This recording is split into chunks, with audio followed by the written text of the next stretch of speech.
Hello everyone and welcome back to my vlog. Today we have a special guest and this would be probably classified as the first episode of People of London.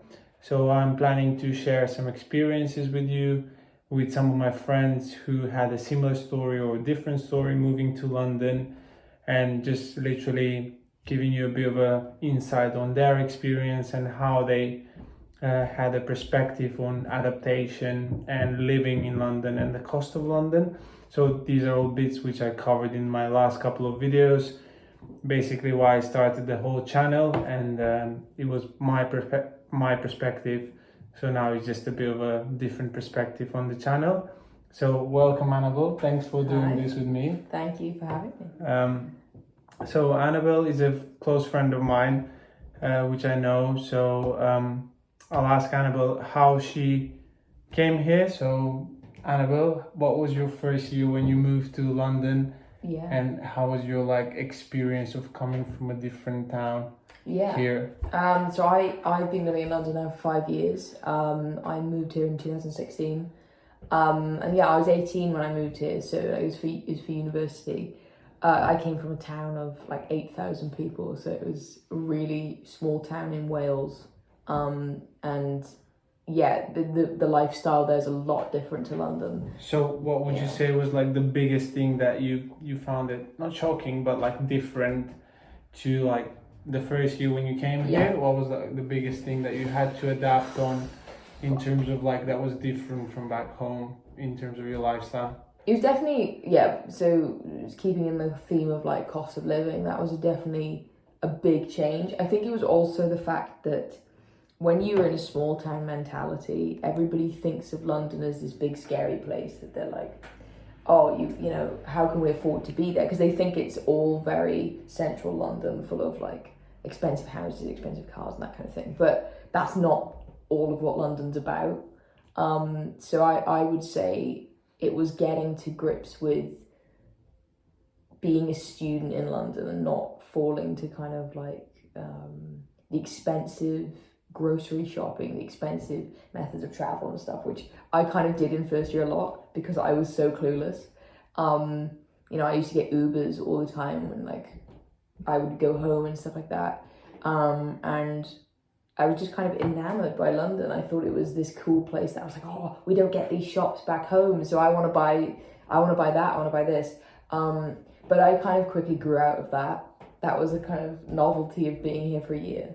Yeah, that's cool. Yeah, that's cool. So in terms of after the studies, and obviously when you come here for studies, slightly different, and you have to dedicate most of your time to studying and going to university. You can't do much outside of that. Obviously you can have occasional, you know, party or socializing and stuff like that, but you don't really get to earn as much because you're studying all the time, and obviously you go to uni. But after that a period, how would you describe your process of finding a first job or apprenticeship?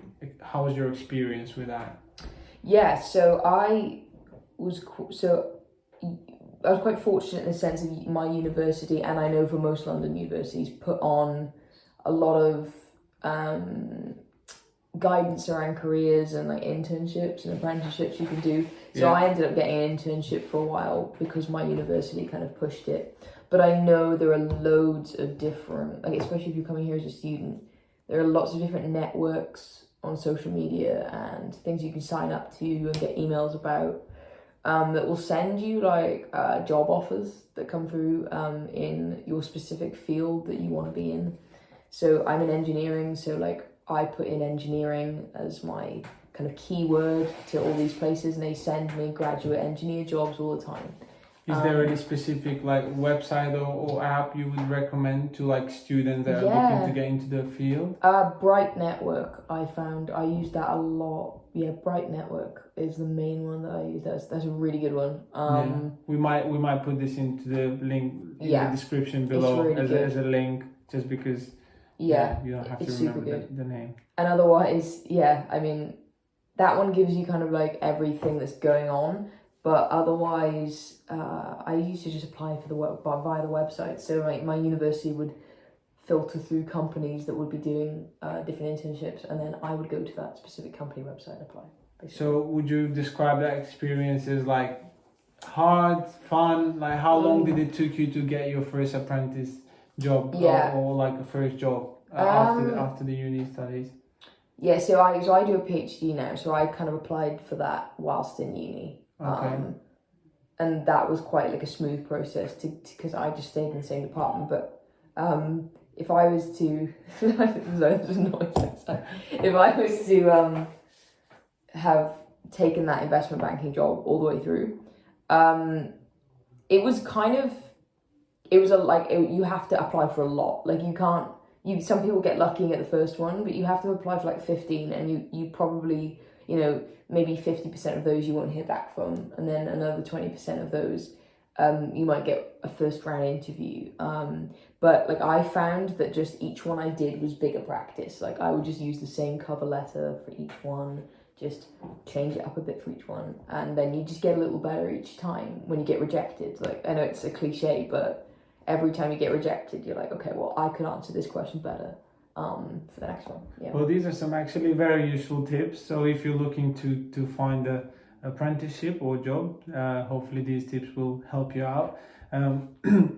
So in terms of after you started that, how would you like describe the cost of living in London whilst you're getting salary from a job? Would this be very different from where you come from?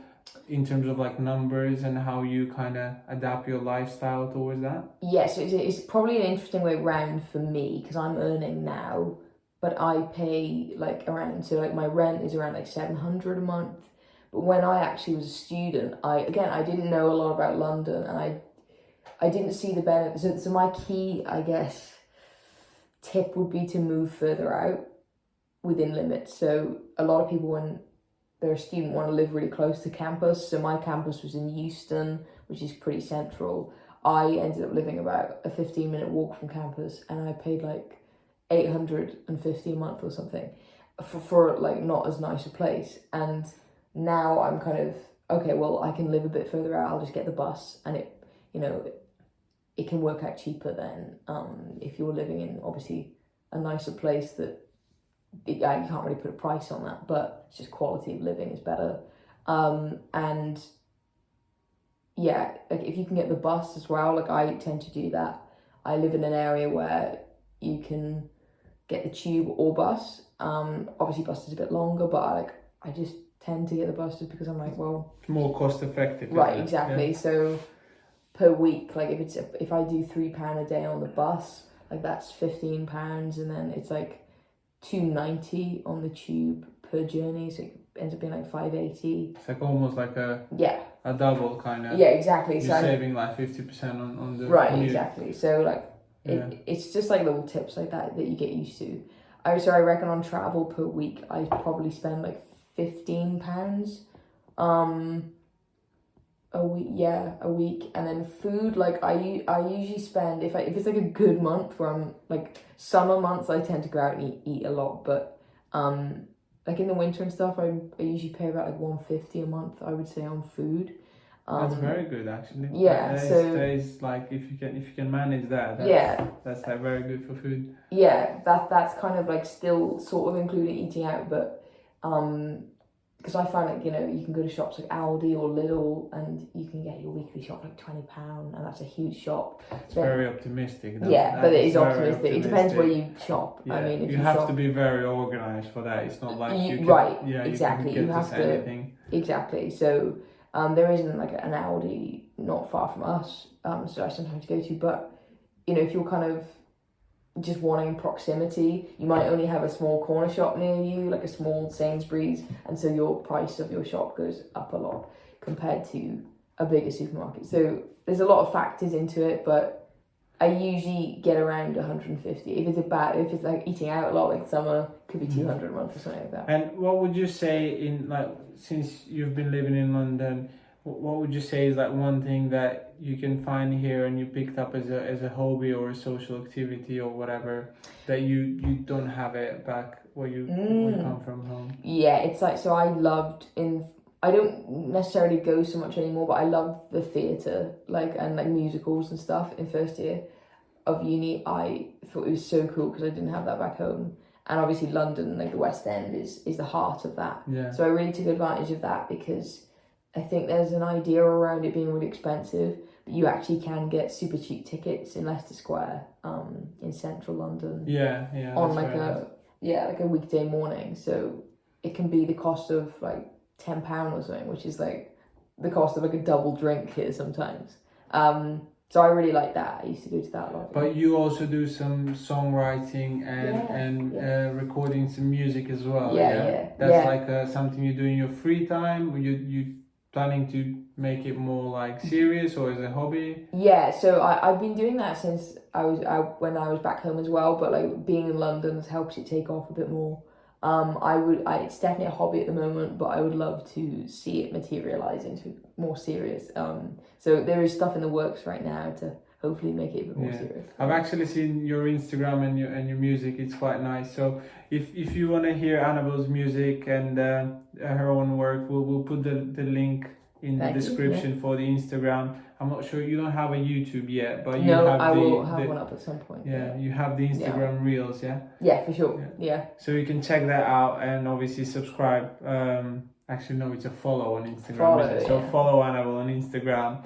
Have a look at that, and hopefully you'll find some of these tips like useful. It's just having different experiences of London and different perception. Obviously, this was a very raw and quick and broad conversation. Basically, London is a lot more than what we're just discussing here. It's a lot more things around this.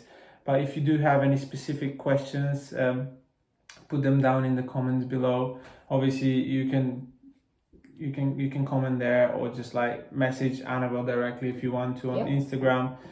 So hopefully you'll find this useful. This is probably officially episode 1 of People of London BaltiqVlog. So if you want to see more of this, please subscribe, hit that like button because it does motivate me to make more videos. And we'll see you all next week. Thank you very much. Thank you, Annabel, for being a guest. Thanks for having me. Cheers. See you.